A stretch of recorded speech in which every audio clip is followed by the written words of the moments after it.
Hello everybody, apologies for the technical gremlins there.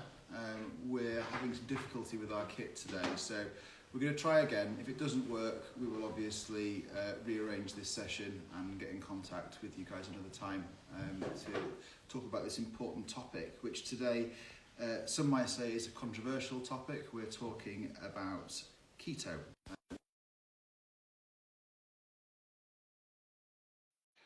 Manage their condition better. Some people obviously just use it for fitness as well. So I've just invited in Ryan, who many of you will have seen previously. So Ryan's just joining. Hopefully, Ryan, you can hear me now. I can indeed. Can you hear me? Hooray! That's great news. We've had to throw the expensive piece of kit that we, I say expensive, from Amazon piece of kit that we bought in the bin. But, you know, we're here now, which is the important thing. How are you doing today? It's fine. Well, firstly, I dialed in and it broke. So you can blame me breaking it and everything. But yeah, good. I'm good, thank you. Managed to survive a run this Was it one of your epically long ones, or was it quite short one? Sorry, can you say that again? Was it an epically long one, or was it quite short? No, 10K. 10K. We've got the children today and, you know, just stuff going on to get done. And I'm now in taper mode for an ultra marathon that's on the 20th of August. So, yeah, Wow. So it's just gentle, don't hurt myself between now and then, really. Can you just remind us how long an ultra marathon is? It's probably beyond most of our wildest dreams. An ultra marathon is one of those unregulated things. So it's anything above 50K. So this one is a baby one. It's 55K. So a marathon and a 10K and a bit thrown on for good measure.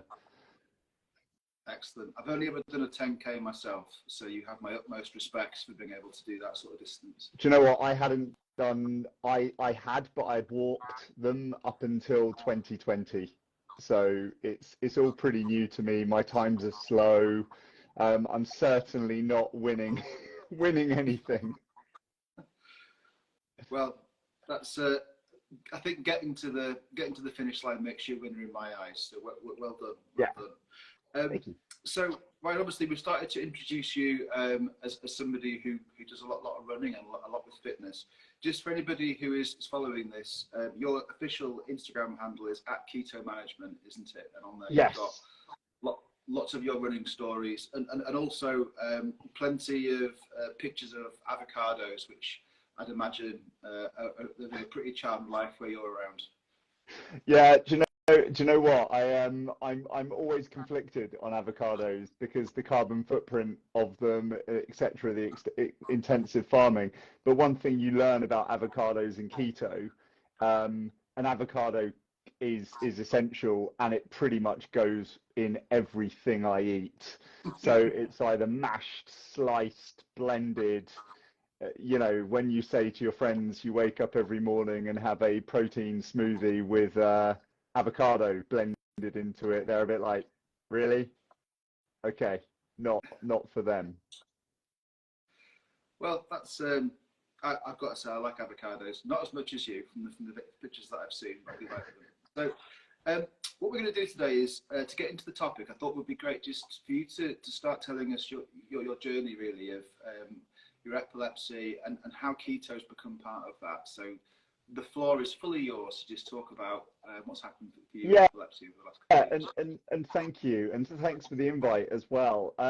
I mean, to give you an idea of me with epilepsy, I'm currently 42, so 11 coming on to 12 years ago now, I had my first event, my first seizure, generalized tonic-clonic, as a lot of people I've found out have, you know, later in life, in bed, woke up being carried down the stairs by paramedics and fighting my way back to bed because I had no idea of what was going on. Epilepsy for me, as it does for most people when they get diagnosed, hit hard. I totally went into denial mode, and actually now looking looking back at it, I had 7, maybe 8 years of utter depression. I tried to do more than everyone else. I tried to drink more, go out more, work longer hours, ultimately just to prove that nothing had changed. I could still be superhuman in the workplace and friendship groups. And actually, all it really did was push everybody away from me, which, looking back at it, was something I was aiming to do, because the only real things and feelings that as I now know, a lot of people that get diagnosed feel is I was a burden. All of a sudden, I had this condition that I didn't know how to manage. Medication was going to be my dream scenario. I just said yes to anything and just took absolutely anything that was thrown at me. To a point, I still do that, but now I at least question it. And in 2020, with lockdown coming up, or just before lockdown, my consultant had just started the conversation of, we're currently in our 4th, 5th medication. You are drug resistant to a point. Let's talk about surgery. Being me, I was like, absolutely. Let's talk about surgery. Let's see what we've got to do. What does it entail? For anyone that's having those discussions, I can't actually really talk about the surgery or look at it or anything. It's more for me a scary thing, but I'm happy to put myself through it if it's the right thing. However, that was when my wife turned around and said, honestly, I've been doing some reading, and let's be brutal. You are out of shape. You are massively stressed. You don't have an outlet. You are pretty overweight, which also isn't helping your body function. And I've looked at keto, and yes, it's for children. Yes, it was developed in the early 1920s and so forth, for kids mainly. But what is stopping you from giving it a go? And it was true, actually. At the time, it was more about trial and error. Will it work? There's a small chance that it would work for me. But it was for me, something I had not had since being diagnosed with epilepsy.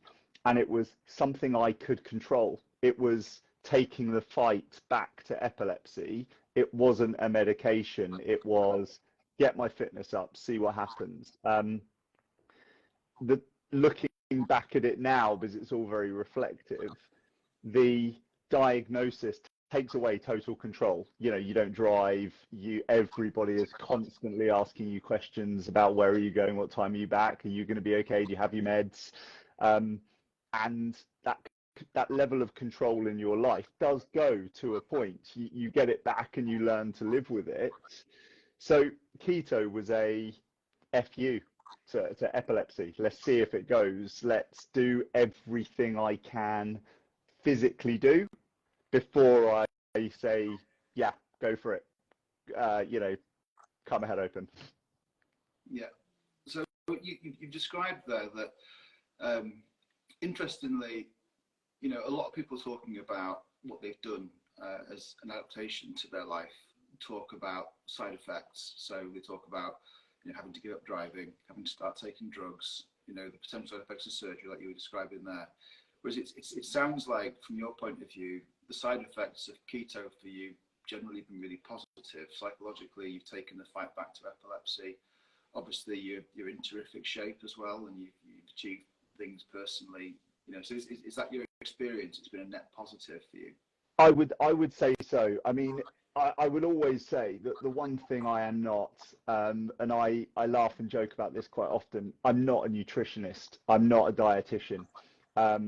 you know, I am just a bald-headed guy that started changing his diet up and being quite strict about it in terms of how I follow it and who I follow and what I do. I think the good thing about the good thing about Instagram, sorry, with epilepsy and keto is there's an amazing community there. And since joining Instagram, which was my wife's idea again, she comes up with all the great ideas, not me, has I finally being able to talk to people with epilepsy and communicate and share ideas or just experiences. But also there is a huge negative to Instagram, and that is people trying to monetize themselves as Insta nutritionists. You know, for me, it was a journey of how am I going to do this? You know, what money do we have in the bank? Can we afford a nutritionist? Is that the right route to go? Because it wasn't medically advised. So, you know, it wasn't an NHS led or private doctor led type thing. So, you know, what it did for me was enable me to start conversations with my GP. I now get my bloods tested every 3 months. I do that to make sure that sodium levels, potassium levels, there's no issues around those, and my body's reacting well and still fit with keto. But also, it's to be more aware of my own body and taking that fight back to epilepsy, if that makes sense. Yeah, I was going to ask you, from the point of view of the medical community, have you found it been broadly positive with you in terms of this life change that you've made? So, you know, have your nutritionalists, your GPs, your neurologists all been supportive? Yeah, they have, massively, actually. And when I say that, the funny thing is my consultant, it's, you know, I don't get to see him very often, unfortunately, but that is the epilepsy world we live in. It's hugely underfunded. But when I do, it's one of the first conversations I have with him. You know, you asked me the question of, are they supportive? 100%. And I think that's because although my seizures have not reduced in frequency, the thing that I do now have, which I never had before, is auras. So I had no warning signs previously that I was going to have a seizure. Now I have quite detailed auras that, to be fair, I think have most probably saved me some pretty bad injuries. You know, there's a big difference between not knowing it's going to happen, especially when sat on the loo, to, oh bugger, I need to finish this quite quickly and just lay on the floor, rather than, you know, whatever scenario I could have ended up in. Yes, in that case, I did make the wrong mistake and sit against the door, but, you know, at least I was able to put myself in a safe place. And secondly, the huge positive that I've got, mainly from, well, keto with the weight reduction, but also the fitness piece that comes with it, is my recovery times from, mainly from GTCs, so generalized tonic-clonics, has increased dramatically. I used to be out for up to 72 hours. Now pretty much I'm back within 12 to 24. Wow. And I think that's just because my body physically has been put through the mill so much with training and so forth. It can kind of handle the full, you know, the full feeling of a tonic-clonic, which before I used to be in agony. You know, getting out of bed was just painful. The one that it doesn't really help with is temporal lobe. And that's more because afterwards you know, my body's fine. I'm up and about, but I still can't talk for 2 to 3 hours after. And again, you know, scenarios of taking stuff out the fridge and putting it in the dishwasher. You know, it just doesn't, there's nothing that keto or fitness can fix on that one. We've had a first question through the chat just to pick up, which is, were you worried about trying keto without NHS guidance, and the person said that I suggested keto but was told no by their GP. So I think I would always question that. If it's said no by the GP, there should definitely be reasons for it. So normally the GP would suggest or recommend against it based upon blood test results, or, you know, actually you have too low this or too low that. So there most probably is a background behind it, a medical background behind it. I'm not suggesting this if a GP has said no, but my approach to it was, I'm doing it. I'm going to give it a go because, one, your meds aren't working. A bit stubborn maybe in that view. I'm not going to stop taking your meds, but this is the route I'm going to go. Also, I was still very balanced in what I'm eating. Although my macros are dramatically shifted the other way, I still eat as healthy food as possible, because a lot of people that I will say with keto, and the big mistake people make with keto is they cut out all the carb but don't add any fat, and it's almost like a severely extreme diet. You see it all the time. It's, you know, someone just cuts immediately to salad but forgets the cheese, the cheese coleslaw, the avocados, the bacon chopped up in it, the 2 eggs, and I think they go too far with it. So you are going to come across doctors that will be fearful of going through it, but if there's a medical reason for not to do it, then absolutely, you know, listen to them, not to me. Okay. I was going to ask you about, you mentioned before about that moment of that switch to suddenly starting to do keto. So what sort of adaptations did you start to see quite early on in terms of your daily routine? You know, was there anything in terms of, like, you know, particular moments like going on holiday where it was a particular challenge, that sort of thing? So, and that depends how extreme you're going to go. Somebody actually messaged me off the back of this live yesterday asking the same questions, and I think the only comments I get when I go on holiday are, wow, you eat healthily. Because, come on, you're going to be a little bit reduced. You're going to be a little bit limited, right, to meat, salad, or big salads with, you know, a massive dollop of guacamole or whatever it might be. Avocados coming back into play. You aren't going to be as strict when you're away, but the reality is once you're in ketosis over a period, you can have a tiny bit more carbohydrate without coming out of it. You just can't go crazy. So yes, my name is Ryan. I am addicted to bread and baguettes, and everyone I know finds it hilarious that I will now sniff their warm bread.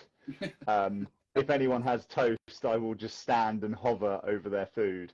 I haven't eaten that for a very, very long time, but my God, my word, you know, that for me that's what I was addicted to since the age of about 5. Wow. So if you're not on holiday, then what is the typical day for you? What does it look like in terms of the things that you eat? Yeah, a typical day is breakfast for me is always going to be a small handful of berries, be that strawberries, raspberries, ideally, you know, one of those two. But when I say a small handful, it's like 2 large chopped up. A low carb, but just a normal, you know, my protein, scoop of protein, maybe some spinach, some celery, half a large avocado, and almond milk or a coconut milk with no sugars, so not the barista one, you know, poured in, blended. That will be the start of my day, and because it's a low release fuel source, I don't get the need to snack during the day. Then lunchtime comes around, and the majority of my lunches are salads. I think everybody most probably knows I love an Italian mixed leaf with a little bit of pepper, a little bit of tomato, because again, they're higher on the carb levels, but then, just keeping it low with a bit of flavor and cucumber, celery, always meat. There has to be some form of fat source again. So going back to that, avocado, there is always going to be half an avocado in there. And then you're just looking for things like oils, olive oil or avocado oil, taking away from the need to add a sauce, and so forth.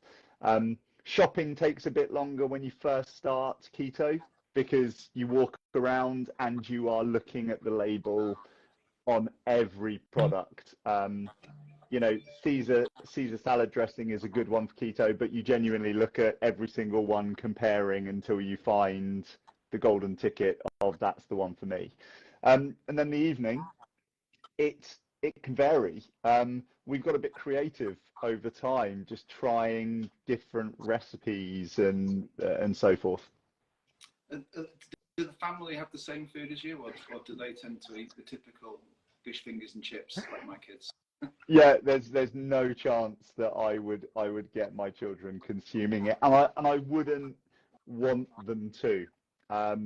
That's for differing reasons. I did mine to control my epilepsy, and now for fitness. I want them to go their own way in terms of the foods they eat. Other than making sure they have some type of vegetables and some fruit during the day. They eat their own thing. They have their own cupboards for food. I have my cupboards, so it's not rubbed in my face constantly. But it doesn't stop when I come in at night for a little snack, which is meat and cheese, most probably. And my wife loves a large bar of dairy milk. We've obviously got some people here who are vegetarian and vegan. Obviously we've mentioned meat and cheese, yeah. And I have to admit I'm a particular fan of meat and cheese. Are there any vegetarian alternatives that you've tried that you think are really worth going after? Yeah, I would definitely say it's around like the chia seeds. It's really looking at the seeds that you can have. I mean, one of the big difficulties is legumes, for example. Any type of bean is pretty much off the table. There are, however, vegan alternatives. I haven't really tried many of them, but there are vegan alternatives. And what I understand is kind of the olive oils and stuff, the seed oils that you can have on keto are increased. So there are ways around it, but it will be tricky. I personally would find that trickier because, as I said, I've got quite a balanced diet in terms of I do eat a lot of everything, really. But yeah, I can see that would be trickier. You mentioned cheese a few times, and as you've done that, there's been quite a few hearts going up on the screen. So has your cheese tastes changed over the years that you've been doing keto? Are there any cheeses now that you really like that you didn't like before, or like more than you did before? Wow, that's a good question, actually. Manchego is most probably a big winner out there. Yeah. I would say my tastes for everything have changed since going on to keto. I used to have to go for everything that was quite sweet. Now I go for everything that's quite strong in flavour. So,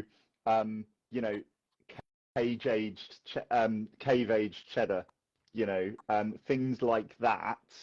I most probably used to be a medium to kind of strong in flavour.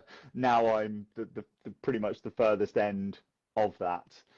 I will say I still can't do blue cheese, but that is more my fear of anything that is mushrooms or fungus or bacteria led. A childhood thing. You did get a like the cage-aged cheddar, so I think somebody clearly likes that, which is good. Yeah, hard not to. Has keto totally stopped your seizures? From the way you've been speaking, I don't think it has, but is there anything you can tell us about how many seizures you're having? Is it reduced? Is it So increased? yeah, it's definitely reduced. So what has reduced is my number of GTCs. So again, generalized tonic-clonics, they've reduced. It's kind of almost the myoclonic absence seizures have increased slightly, but I would say generalized tonic-clonic is quarterly. Um, However, once I start, I kind of end up having them bunched, not in the same day. Definitely not getting to status epilepticus, but if I have one, there's a high chance I'm going to have one that week. Looking back on it, when I first started keto, I went nearly 7 months. I did the fatal thing, started thinking about getting a driver's license back, getting a bit excited, what's working, is it keto, is it medication, and then I had one a couple of days later. And in terms of that, you sort of said it was a bit of an FU to epilepsy. Have you managed to get any parts of what you felt that you'd lost with an epilepsy diagnosis back? Is there any things you feel like, for example, can you now drive again? Do you feel as though you've got better relationships back with people and that sort of thing? I've since accepting epilepsy and accepting I'm not a burden. I am still very much part of the family. I still very much contribute. I'm still a very good and strong friend. I've been through a lot, so I can most probably add more value, especially when people are in bad times and struggling. But also, when I completed my first marathon, or even my first half trail marathon, people were like, "Who is this new version? What's happened?" And it was a bit of a, do you know what? Yeah, I'm going to run 4 marathons in April and an ultra marathon in April this year. And people thought it was nuts, but they knew I could do it, and they could see that I was inspired to say "fu" to epilepsy. Everything I do now is a chance of just saying, do you know what? You don't control me. I'm still a person. I'm not a burden. Which that combined with people around me saying, "Can you stop saying sorry?" Every time someone needs to pick me up, "I'm sorry about this," or trains are delayed. Can somebody pick me up? So all of those things. That's good. What's your proudest FU to epilepsy memory? My proudest. Brighton Marathon last year. I hate the Brighton Marathon. Something goes wrong every single time I've run it. I've run it twice. But Brighton Marathon 2022, I had a seizure at mile 13, mile 14. I think I was out for about 10-15 minutes, just kind of standing still, had a little bit of a wee, which most probably inspired me to keep going. But I came around quite scared, as most people I'm sure do. And the first thing I did was realize I was wearing running gear, realize there was lots of other people running in that direction, and I ran away. I saw my wife about a mile down the line, and she realized something was wrong. And then you do a loop and come back, and she tried to stop me. And I still couldn't talk, but I was totally with it at that stage. And I just carried on running and still finished the race. So, although I lost that 15 minutes and it was going to be a good time, I was a bit like, do you know what? That was most probably it. A bit smelly going over the line, but just bursting into tears when I crossed the line was a big thing. I can imagine that you'll always remember that. It sounds like a very visceral memory, and again a great example of somebody with epilepsy overcoming some of the challenges that the condition sort of has, but still managing to achieve great things. So yeah, and I've got to say this though. I think this sounds a bit messed up, but I've got to say I consider myself one of the luckier people with epilepsy. So having spent time with a lot of individuals that, suffer way more than I do. And it's my chance to keep raising awareness as and where I can. Very good. Just so there's lots of nice stuff coming through on the chat following that story. People saying you're very inspirational, which I'm sure is very nice to hear. And I think it's a really great story. We're going to have, I think, sort of time for maybe one or two final questions. I'm just going to look at there's one more I can just see here, which is, are there any considerations for people who want to exercise whilst on the keto diet, and anything you can recommend about changing your training routines and that sort of thing? I would say take it easy and take it slow. That's the key thing for me. It's I am the worst person at listening to that advice. I went for a slow run today, and I get excited about Strava segments and what can I beat, and I actually feel okay. Totally forgetting training plan was gentle. You end up sprinting up a hill. So I would just say take it easy and take it slow. Your body is going to go through 2 to 3 weeks of kind of turnaround, if that makes sense, of going, oh my God, where's my carbs? I feel awful. I never really experienced it, but a lot of people talk about keto flu, which is that 1 to 2 weeks of, just a horrible way. And I would always say, take it easy, take it slow. Don't be trying to think that you're going to be on par for that 2-3 weeks. I would always say this for anybody training with epilepsy as well. Make the changes. Make sure you go from just a normal band to a bright band, that you wear bright clothing. That on the go run is a great website to kind of map your route, and you can send it to somebody. Try not to deviate from that route. If you live with people or anything like that, say, right, I'm going to do this. This is the time I'm going to run it in, and this is when I'll be back. And it's all of those changes that, for me, fitness and keto just all came together at the same time. Perfect. So I think we're probably done with questions for now. So Ryan, thank you ever so much for your time today. You've Thank you. talked very eloquently about your journey, and you told us an awful lot about keto that I didn't know. For anybody who wants any more information on epilepsy and keto, there is more on our website at epilepsy.org.uk/keto. For the people who are asking about training, we do still have quite a few running events on our site for people who want to have to do anything ambitious this year. If you can't see anything on there that you'd like to do, but you want to do an ultramarathon like Ryan, tell us and we'll try and find you a place if we can. Thank you everybody for joining. If you have any more questions on this topic, please do get in touch with us. And I'm sure, Ryan, if people want to reach out to you at Keto Management, you'd welcome the extra followers and friends. Yeah, absolutely, and it's really good for me as well to actually answer the questions, and I will ask questions back, because, as I said, I'm still building my own epilepsy community. I don't physically know anybody that suffers from it either. So, the more people I can speak to is just as important as you asking any questions for me. Perfect.